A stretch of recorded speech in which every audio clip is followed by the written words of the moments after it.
Republican Senator John Barrasso joins me now. He sits on the Foreign Relations Committee. He is also the chair of the Senate Republican Conference. It is so important to have your voice on all of this morning, Senator. I appreciate you being here. So let me ask you about the president this week in a new interview.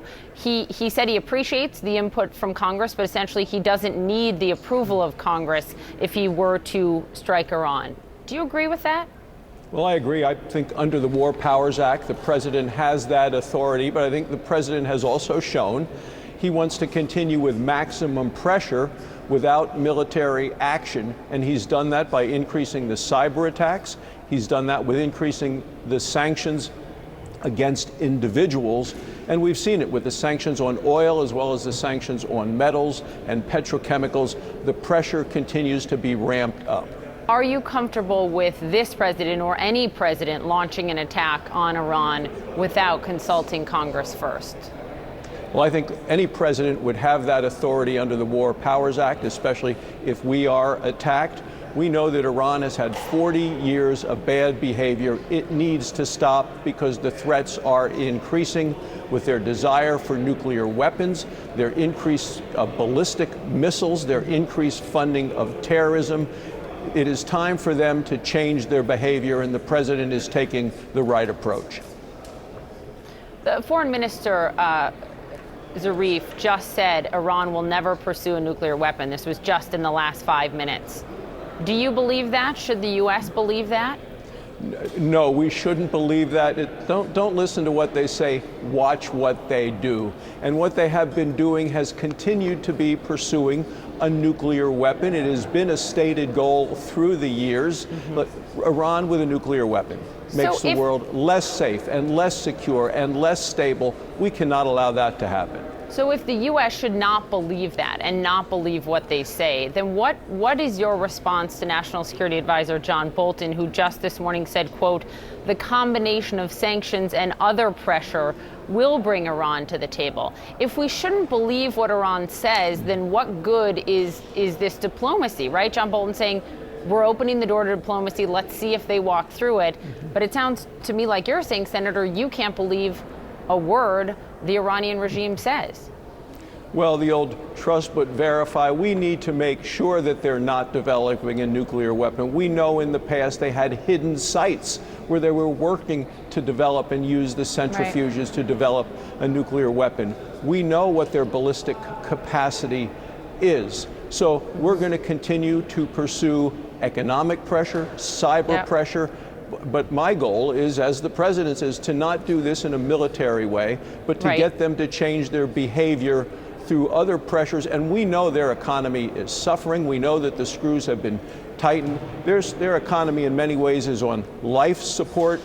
They are now not able to fund some of the terrorist activities because they're feeling the pinch at home, and it's because of the sanctions from the United States that have made that possible. For example, do sanctions against Foreign Minister Zarif, as we heard Treasury Secretary Mnuchin talking about this week, do those make sense, right? Because what the U.S. is doing there essentially makes it harder for him to come to the U.S., come to the UN, to sit down for negotiations, et cetera. Are those the most effective sanctions?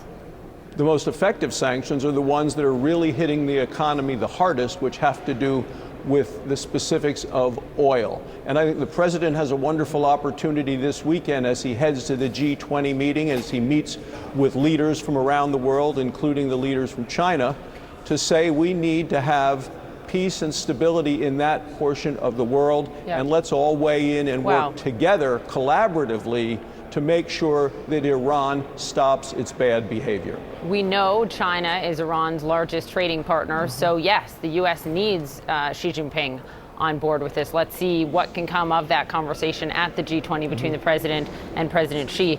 Listen to your fellow Republican Senator Tom Cotton, who is very hawkish on Iran. Here is what he told Chris Wallace on Fox News Sunday.